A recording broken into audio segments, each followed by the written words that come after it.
War! What is it good for? Absolutely nothing. Food. What is it good for? Absolutely nothing. It's below freezing in early January in Foley Square in New York City, and hundreds of New Yorkers, along with as a part of 180 other protests throughout the country, have come out to say no war with Iran. Now, this comes on the heels of Donald Trump escalating the conflict with Iran by assassinating one of the top people in their government, Soleimani. Their response, a commercial airline now going down over Iran under suspicious circumstances. So this is a very precarious situation, and everyone here remembers Iraq. Iran is 4 times the size of Iraq, and they know this would be a conflict of untold proportions. We have a president here who I actually think is not capable of complicated thought, and so he really just is an impulsive person. Like, you know, as babies, they see sugar and it's sweet, so they eat it.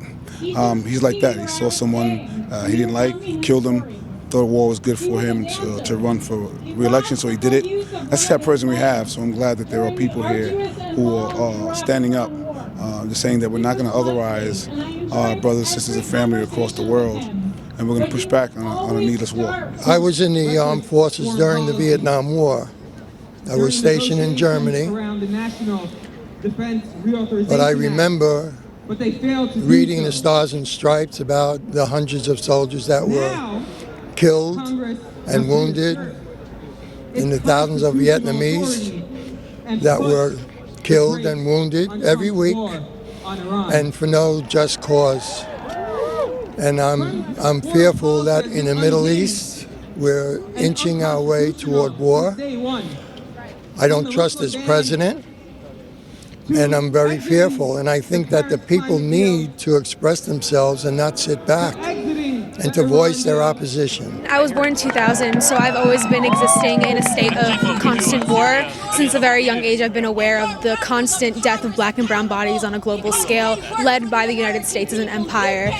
So I knew that I had to be here. Now that I'm older and I'm allowed to go outside of the house late at night, I needed to be here for my people around the world in order to prevent a war that would end more lives. If you want to say that there are governments that do bad things, that is actually correct, and we have to be cognizant of that. But no one has shed more blood, I think, on this planet than this country. So we have to own that as well. And we have to have someone in there that can make the complicated decisions of whether this action is worth it and what the response and repercussions are going to be. We don't have somebody in the White House who can do that. Something fascinating about this protest is that there is also an emphasis on sanctions and the devastating effects that they've had to the Iranian people. So just an interesting wrinkle. Economic warfare is also being talked about, not just warfare on the battlefield. Normal medicine that every human being in the world has to have access to is scarce in Iran. It's affecting a generation of kids and newborns who will grow up malnourished. A generation that will have a scary future because the most important time in their lives for them to grow, develop, and flourish, someone on the other side of the planet had an illusion about nuclear weapons and decided that sacrificing their lives is okay.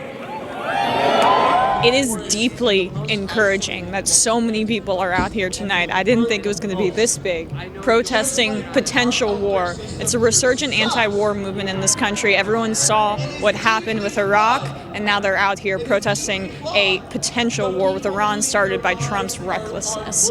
They will join us and do their jobs and represent us, or we will get them out.